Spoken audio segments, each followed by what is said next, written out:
পশ্চিম থেকে পূর্ব পর্যন্ত অনেক দেশ এখনো আফগানিস্তানের প্রচুর পরিমাণে মজুত করা লিথিয়াম ভান্ডারের অংশীদারিত্ব পেতে প্রতিযোগিতায় নেমে পড়েছে। আর তালিবান প্রশাসনকে ফাঁসানোর দৌড়ে এগিয়ে রয়েছে বেইজিং। সাম্প্রতিক বছরগুলিতে বিভিন্ন অটোমেটিক মেশিনের প্রতি ডিপেন্ডেন্ট অনেক বেড়ে গিয়েছে, বিশেষ করে বৈদ্যুতিক যানবাহন।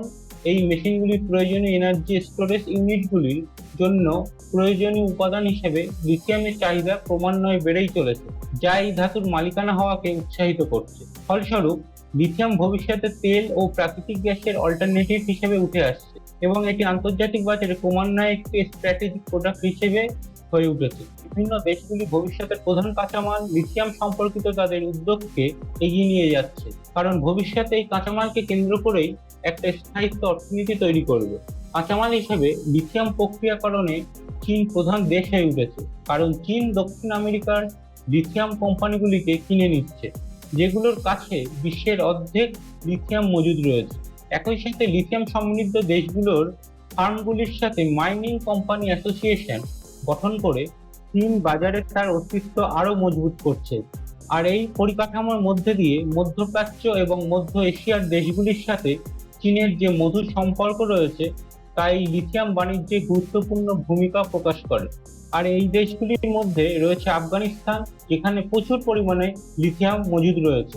গ্লোবালি লিথিয়াম প্রতিযোগিতায় দ্বিতীয় স্থানে রয়েছে সৌদি আরব, কিন্তু বর্তমানে আফগানিস্তান ক্রমবর্ধমান তার অস্তিত্ব অর্জন করছে, যা ভবিষ্যতে সৌদি আরবকেও টক্কর দিতে পারে। আজ বিশ্বব্যাপী প্রায় 1 লক্ষ টন লিথিয়াম কার্বনেট ব্যবসা করা হয়। এর 98.3% রপ্তানি করে চিলি, আর্জেন্টিনা, বেলজিয়াম, জার্মানি, চীন ও মার্কিন যুক্তরাষ্ট্র। এই বাণিজ্যের 86.3% আমদানিকারক দেশগুলির মধ্যে রয়েছে দক্ষিণ কোরিয়া, জাপান, মার্কিন যুক্তরাষ্ট্র, চীন, বেলজিয়াম, জার্মানি, স্পেন, তুরস্ক, রাশিয়া, থাইল্যান্ড, ফ্রান্স, ভারত এবং ইতালি। এর ফলে বিভিন্ন দেশের মধ্যে লিথিয়াম নিয়ে উল্লেখযোগ্যভাবে প্রতিযোগিতা দেখা দিয়েছে। 2030 সাল নাগাদ এ খাতের টোটাল মূল্য $400 বিলিয়ন ছাড়িয়ে যাবে। এই প্রসঙ্গে অস্ট্রেলিয়া, চিলি এবং আর্জেন্টিনা হলো খনিজ প্রক্রিয়াকরণ প্রাথমিক পর্যায়ে তিনটি প্রাথমিক প্রধান খেলোয়াড়। আর এখানে চীন এই প্রসেসিং চেইনের মিডল থেকে একদম শেষ পর্যায়ে প্রভাবশালী খেলোয়াড়। সারা বিশ্বের বিভিন্ন ইলেকট্রনিক গ্যাজেট তৈরি করার হিসেবে জাপান, দক্ষিণ কোরিয়া এবং মার্কিন যুক্তরাষ্ট্র সবচেয়ে বেশি অংশগ্রহণ করে। আর এই খেলোয়াড়দের মধ্যে চীন বৈদ্যুতিক গাড়ির বাজারে সবচেয়ে বেশি আধিপত্য বিস্তার করে, যা বিশ্বের বাজারে লিথিয়াম উৎপাদন ও পরিশোধনের 60% নিয়ন্ত্রণ করে। তাছাড়া ইলেকট্রিক ব্যাটারির বাজারে চীনের একটি স্ট্রং মার্কেট শেয়ার রয়েছে, যা বিশ্বব্যাপী 90% পর্যন্ত নিয়ন্ত্রণ করে। উল্লেখযোগ্যভাবে বিশ্বের শীর্ষ 10টি ইলেকট্রিক গাড়ির ব্যাটারি প্রস্তুতকারকদের মধ্যে 6টি চীনে অবস্থিত। এই গুরুত্বপূর্ণ খনিজের উৎপাদন ও পরিশোধনের চীনের নেতৃত্বের ভূমিকা একদিনেই হয়নি, বরং দীর্ঘদিনের কৌশলগত এবং সুপরিকল্পনার ফল। চীন সারা বিশ্বে 50% স্টিল উৎপাদন করা সত্ত্বেও চীন যে পরিশ্রম করত, তার তুলনায় লাভের সামান্য অংশই তার কাছে থাকতো, কারণ যারা এই স্টিল উৎপাদনের জন্য র ম্যাটেরিয়াল মাইনিং করত, যেমন রিও টিন্টো এবং এফএমজি, তাদের কাছেই ম্যাক্সিমাম টাকা চলে যেত। আর এই অতীতের ভুল থেকে চীন শিক্ষা নিয়ে সুপরিকল্পিতভাবে মাইনিং, উৎপাদন এবং পরিশোধনের কাজে টাইম এবং টাকা ইনভেস্টমেন্ট করা শুরু করেছিল, কারণ চীন খুব ভালোভাবেই জানতো লিথিয়াম ভবিষ্যতে অল্টারনেট এনার্জি রিসোর্সের কাজে লাগবে, যা বর্তমান এবং ভবিষ্যতের জন্য লিথিয়াম ব্যবসায় একচেটিয়া আধিপত্য বিস্তার করেছে। এই সেক্টরে চীনের দক্ষতা বিবেচনা করে মার্কিন যুক্তরাষ্ট্র এবং ইউরোপীয় ইউনিয়ন লিথিয়াম প্রস্তুতকারক দেশ এবং সাপ্লায়ার্সদের সাথে সহযোগিতা বাড়ানো এবং আলোচনায় বসেছে। একই সাথে তারা এই সেক্টরে চীনের একচেটিয়া আধিপত্যের বিরুদ্ধেও চাপ প্রয়োগ করে চলেছে। এবার বলবো কেন চীন আফগান লিথিয়ামে এত আগ্রহ দেখাচ্ছে। কারণ সারা বিশ্বে যত লিথিয়াম রিসোর্স আছে, তার মধ্যে বলিভিয়ায় সবচেয়ে বেশি পাওয়া যায়। অনুমান করা হচ্ছে আফগান লিথিয়াম সম্পদ শীঘ্রই সেই বলিভিয়ার সাথে টক্কর নিতে সক্ষম হবে।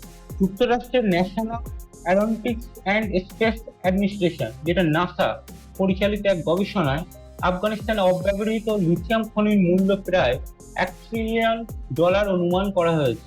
আফগানিস্তান লিথিয়াম খনিগুলি হেরাত প্রদেশ থেকে নুরিস্তান প্রদেশ পর্যন্ত 850 থেকে 900 কিলোমিটার দৈর্ঘ্য এবং 150 থেকে 200 কিলোমিটার প্রস্থ জুড়ে বিস্তৃত বলে জানা গেছে।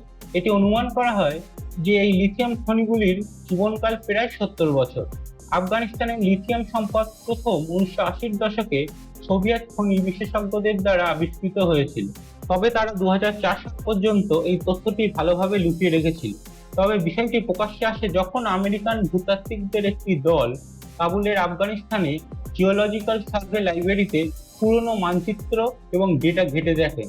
পুরনো রাশিয়ান মানচিত্র ব্যবহার করে মার্কিন যুক্তরাষ্ট্রের ভূতাত্ত্বিক জরিপ, উন্নত গ্রাভিমিটার, যেটা মাধ্যাকর্ষণীয় পরিমাপের যন্ত্র, এবং ম্যাগনেটিক সরঞ্জাম দিয়ে সজ্জিত P3 ওরিয়ন সার্ভেলিয়েন্স বিমান ব্যবহার করে আফগানিস্তানের খনিজ সম্পদের আকাশ থেকে সার্ভে শুরু করে।